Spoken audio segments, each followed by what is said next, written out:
Hello. Let's get started by sketching out some pears as practice. The pear shape has a smaller top and a wider bottom. So I like to start my pears with an oval representing the top and just a circle representing the bottom. And then go through with some large, broad strokes to create the contour or the outline of the pear based on that oval and circle combination. Maybe at the bottom, adding a little divot. I did include a photo of a pear if you want to take a look at that, or even just trace it since we're just primarily working with watercolor and layering here. I added in a leaf and a stem, and we're good to go.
I have switched to my watercolor paper here.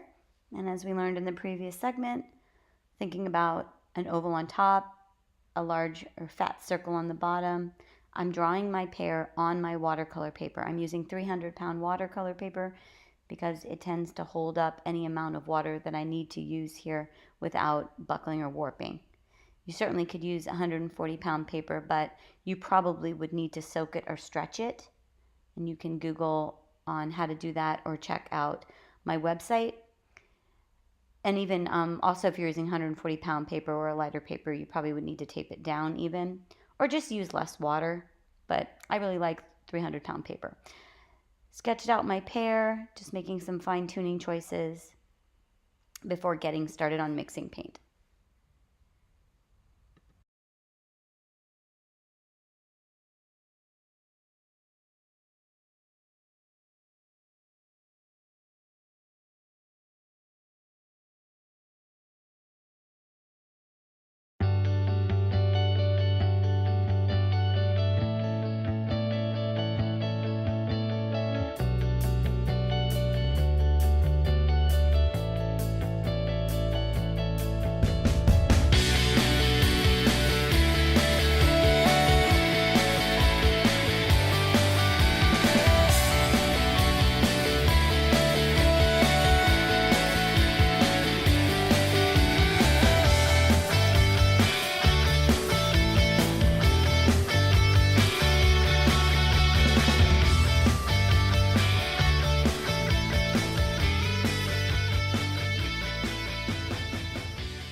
Hello again. I'm mixing up some green paint here. We're looking to have maybe 3 green options. Hopefully you've already watched my video on value and you understand that value is the lightness and darkness of a color. And here we'll need varying values of green. So I've got my lighter one, I've got a medium one, and then when I want a darker one, I can add a little bit of red to it because the complement, which I'm doing here, when you add the complement of a color, you darken up the color. So adding just a dash of red to green makes a darker green. So then I'll have 3 greens that I can work with.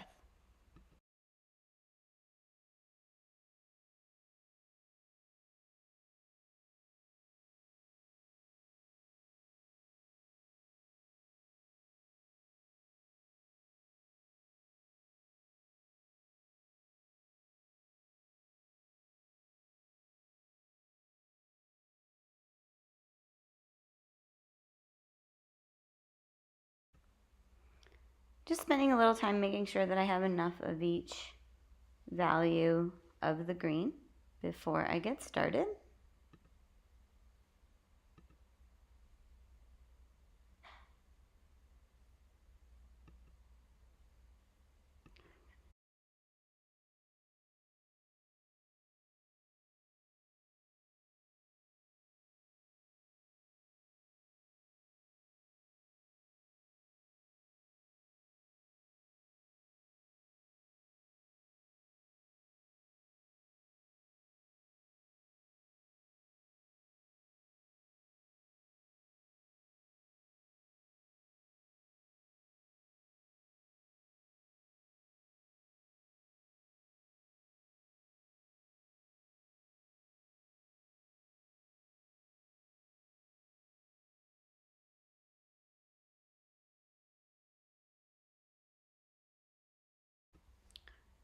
My first layer was of the lightest green,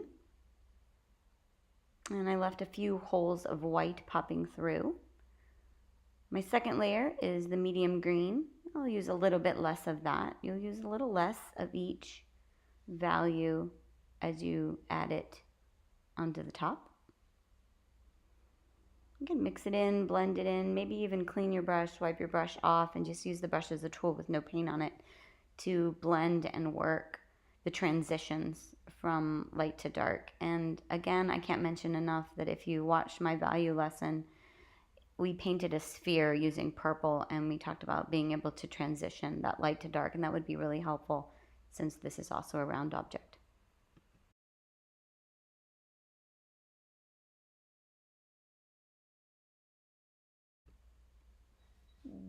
So the first two layers are now dry, and we're going to add a dark layer just around the edge, not as much as we did the first two. We're painting light to dark, and each next glazing is going to have less paint, just so we can control it since it's darker. It's harder to remove darker paint if you use a lot of it. After we've got a little bit of that on there, we'll go ahead and wash the brush so that we can soften the edges and not have this hard line of dark around the pear. And this clean brush, or even taking a little bit of the lighter color and placing it next to the darker color and finding a softening and a transition from dark to light. I just washed the brush, dabbed it dry a bit so I don't have a lot of water invading the space, and now I'm just softening those edges with just a clean brush in a playful way. We've got a playful version of a pear here that is based on some reality, so I'm looking mainly in this lesson to offer the opportunity to transition light to dark, practice glazing techniques, and learning how the paint works. The best way to do this is continually practice.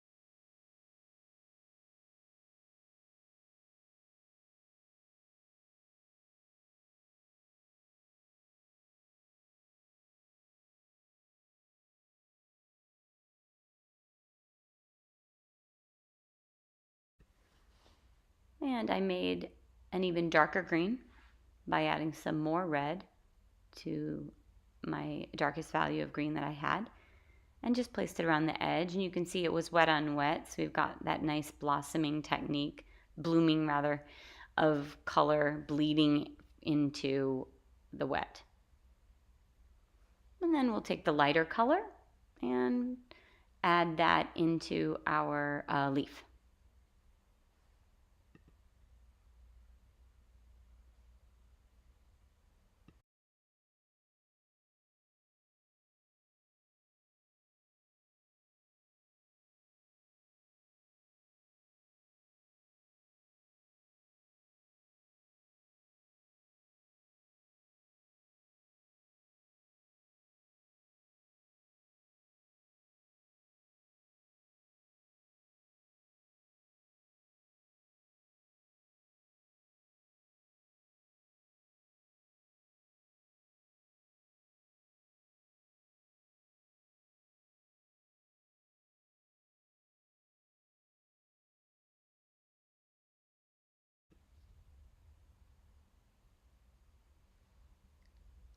adding a bit of that light green into the center area now, period. I think I've lost some of my little white spaces I left behind. It happens mainly because we're not working in reality. I'm not looking at a pear from a still life perspective. I think I still have that little white hole up at the top, and I do want to maintain that.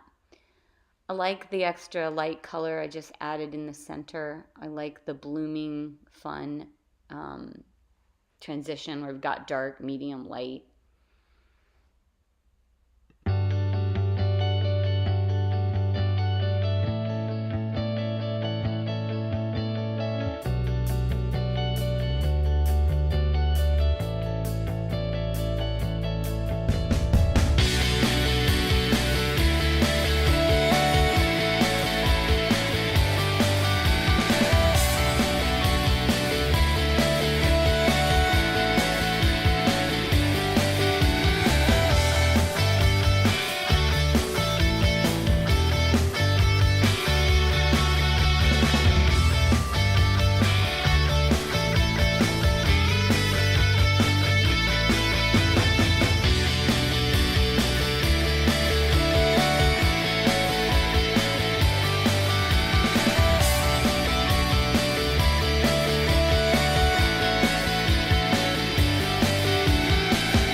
Okay, on that last section, I did speed it up.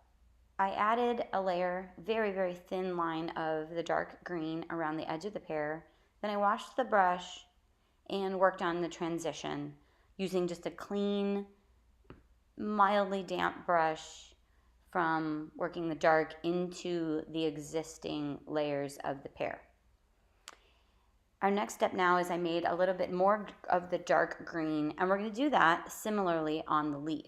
Just outline it roughly. You do have to work fairly quickly, but you'll outline the pear with that darker color, and then we'll wash the brush, and with just that damp brush transition by pulling that dark color into the layer we already have so it looks like a gradual transition.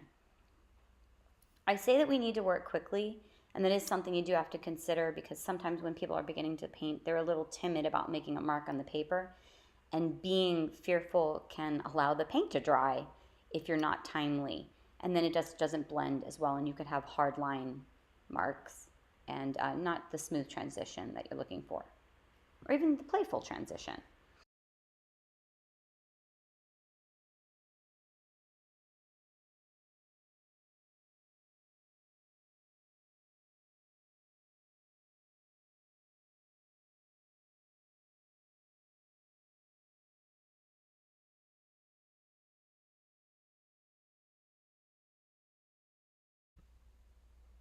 We'll begin this next section by taking a brush that's wet with just plain water and wetting the entire pear, wetting the entire dry pear. So then I've mixed up some yellow. I'm just gonna playfully add some wet on wet yellow. And here to start, I was using the larger brush, and I realized I didn't want my blossoms and my yellow blooms to be quite so large, so I switched to a smaller brush. And this is just adding playfulness and texture, and one of the great things about watercolor is the way it reacts with the water. So I like the little almost splattery effect of allowing the yellow to create those wet on wet blossoms. And just tiny little taps, you've got different sizes. Here I'm taking that same yellow and I'm going to add some detail into the leaf.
For our background, I've chosen a blue-green.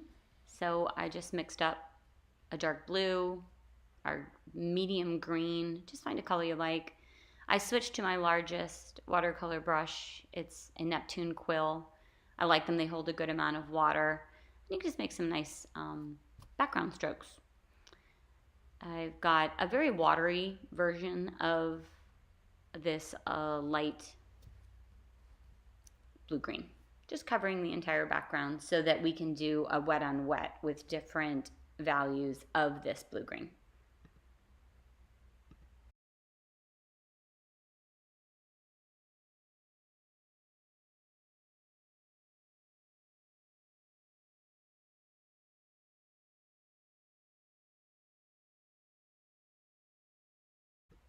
Whenever you're ready, grab some different values of your blue-green and incorporate them in through that wet on wet effect, letting the blue-greens blend.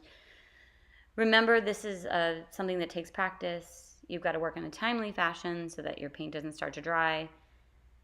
You've also got to consider transitions, moving, maybe take a medium color as you blend in, and then directly under the pear where we're suggesting that's a shadow, you could use a darker color and just have fun with different shades of blue, different shades of green, and allowing the blending of the color. You can even add a splash of water, just have a fun background.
On this next section, I took a look at the entire painting as it was at that time, and I realized that I needed my values to step up a bit.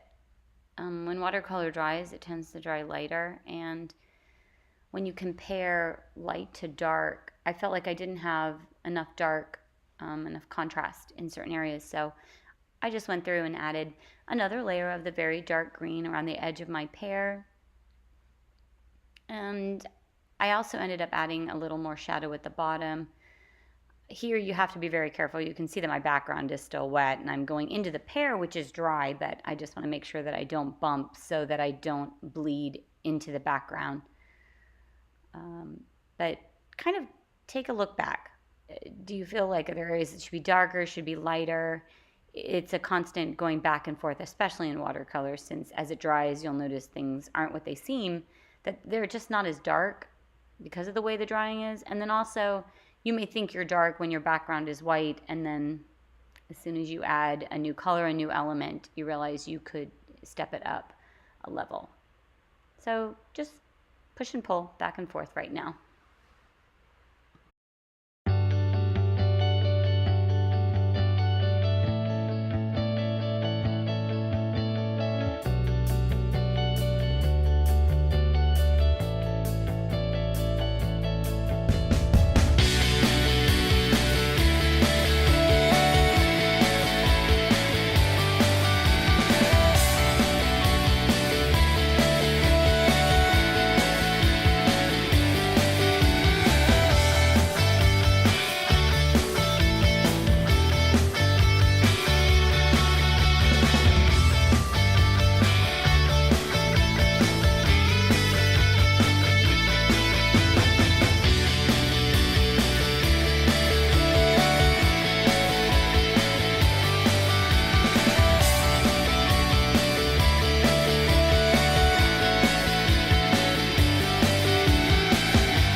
adding some dots of yellow, just some little fine tuning texture bits. I love the speckling of pears from the grocery store when they're all splotchy and dots and textures.